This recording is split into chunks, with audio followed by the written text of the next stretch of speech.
Path of Exile 2 bosses versus Diablo 4 bosses. 1 minute video. The music.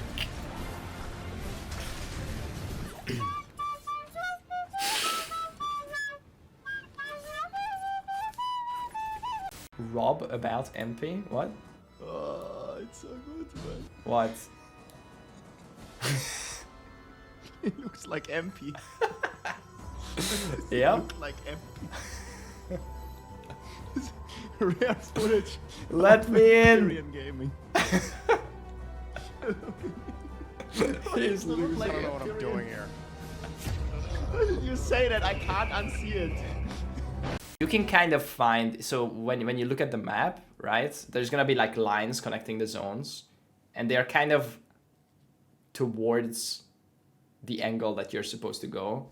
So if like this is the map, right, and there is, you open the map and there's like a zone here and a zone here and like a line here connecting the zones, then you probably want to go to like the top right of like this zone if you're in this zone to like find the entrance to like this zone, right?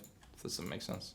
But the zones are randomly generated, much more so than in PoE1. So there might be certain sections of the zone that are always the same, like wherever the quest is always like a tree and there is like a cave under the tree or whatever. But that tree might be at different place in the zone at different playthroughs. So it's much more procedurally generated than PoE1. There is dead ends in the game, but they're not as long as like, for example, the PoE1 like Merveil Cavern or the Submerged Passage dead ends, where you literally just go like halfway through the zone and it's just a single dead end with nothing.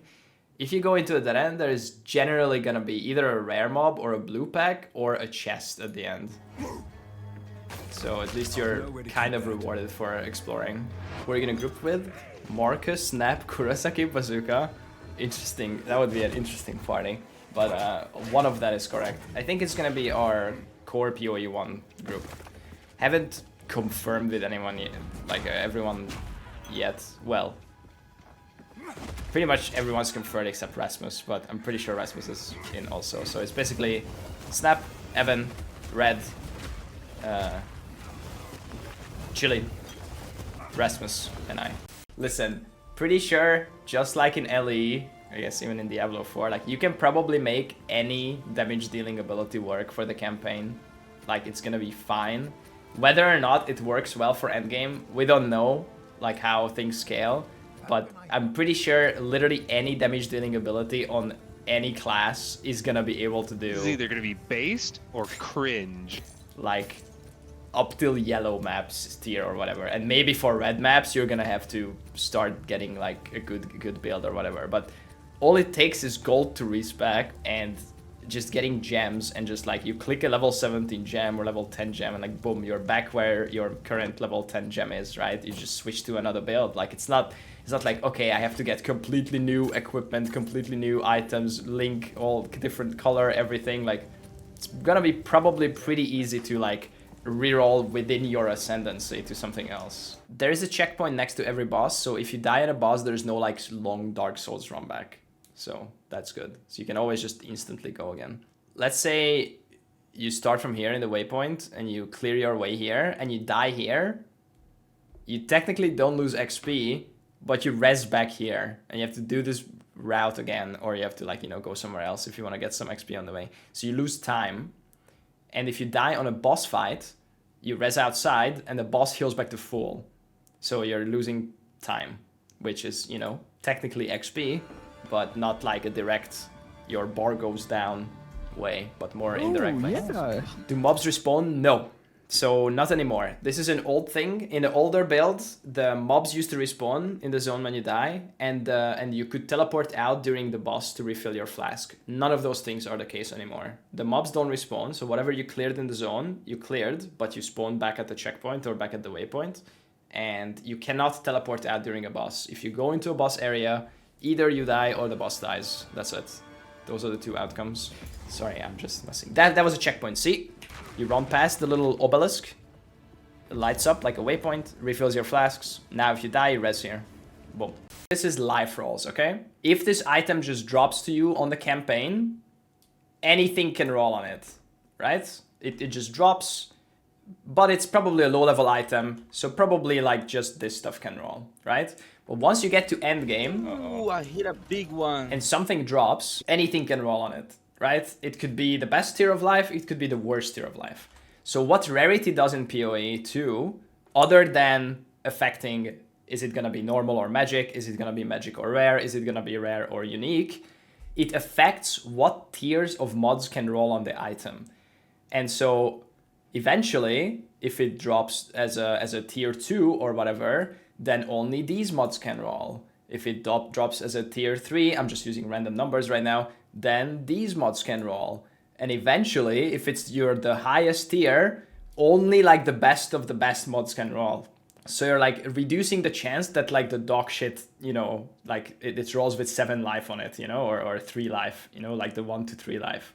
So this is how Rarity is like different in PoE2 other than PoE1. It also does the things that it does in PoE1, but on top of that, it lets you drop items that can only roll the best of the best stuff. Last thing to know about the rarity system that we know of so far is going to be about item tiers. Now, if you have sufficient rarity, stuff like this will start to drop, where you'll see advanced layered gauntlets tier 3. Starting at tier 5, you can start to see tiered items dropping on the ground, and tiers 5 through 10 will drop you tier 1 through 5 items. These items have lower base types removed. They also have better mods. So essentially, if you're dropping like a tier 5 gauntlets, it's very, very likely that you're, for example, going to be rolling T1 or T2 life. So rarity does have a bearing on the quality of the rares that you're dropping on the ground. So looking out for these tiered items is going to be a very, very important aspect of endgame. And this is really cool because you already know that something cool dropped even without identifying it, which is what Jonathan said in the Q&A, right? Like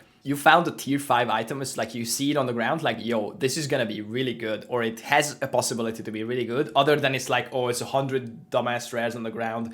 I could ID all of them in like half an hour and maybe one of them is maybe good. But if you see like, oh shit, we just killed like a Giga Juiced rare in a Giga Juice map and it dropped like 2 T5 rares, they might be really fucking good items, like straight up identifying it on the ground. So, oh my god, it's actually like moving. Look, it's like, oh my god, that's so trippy.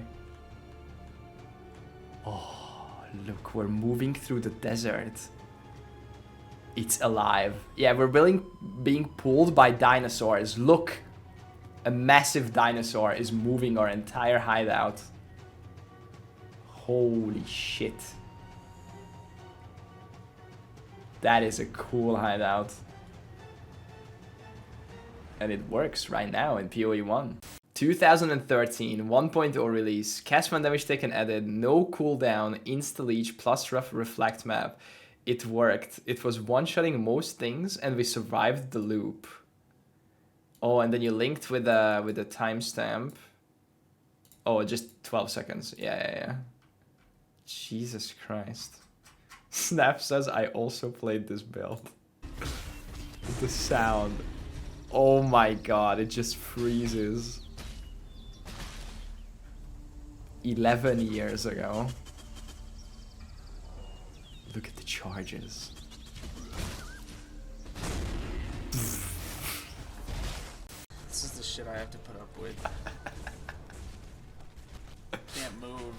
Can't It's click on the stuck on a goddamn box. Oh, the fucking allies cannot die. Look, guys, it's a 10-year-old Snap video. Like I can't. Fucking box. Can't move.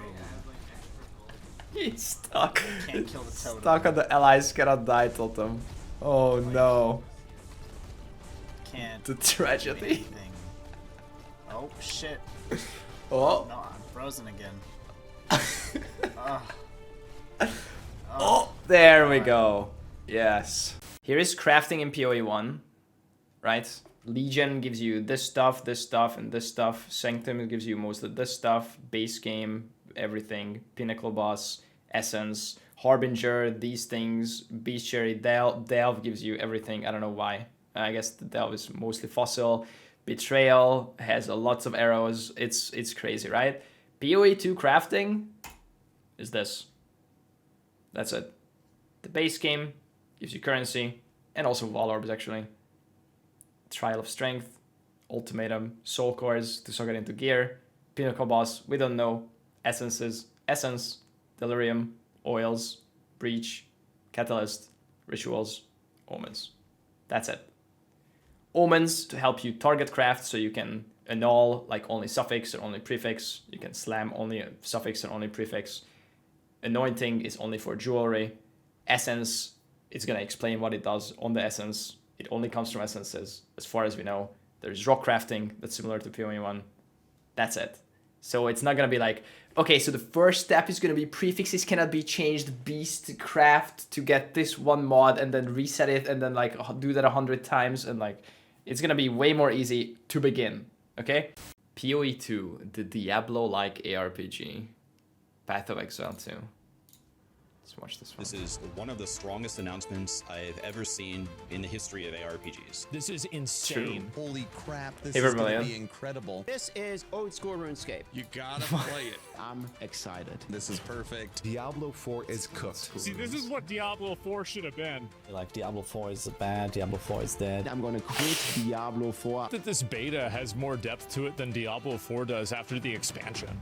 Like, this is fucking insane. This Welcome is back, you fucking freaking traitors. insane. Dude, just as a comparison, okay? In 2021, Path of Exile tweeted this, okay? When Diablo 4 was cooking and is about to release, Path of Exile tweeted this.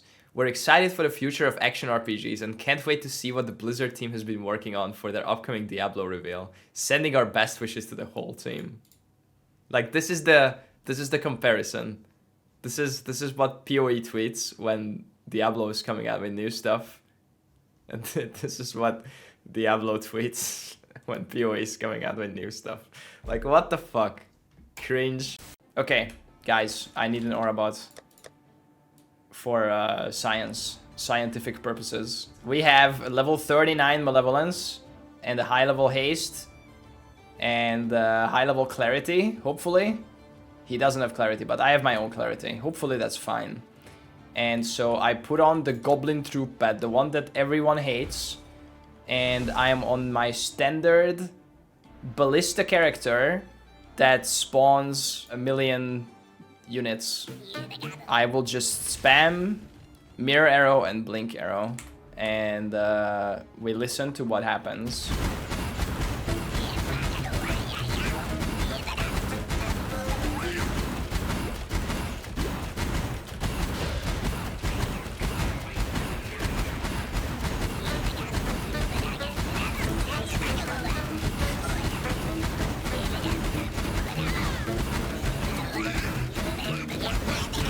Okay, I'm stopping.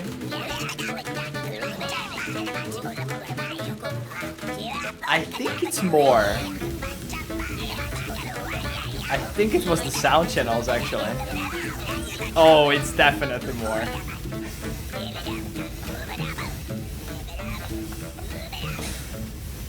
Okay, guys, please leave this in PoE1. Let's not make every town like this in PoE2. At least for the first few days. Let people like play through the campaign and enjoy the banger soundtrack and the sound effects and the voice acting that you know, they've worked on for the past 6 years.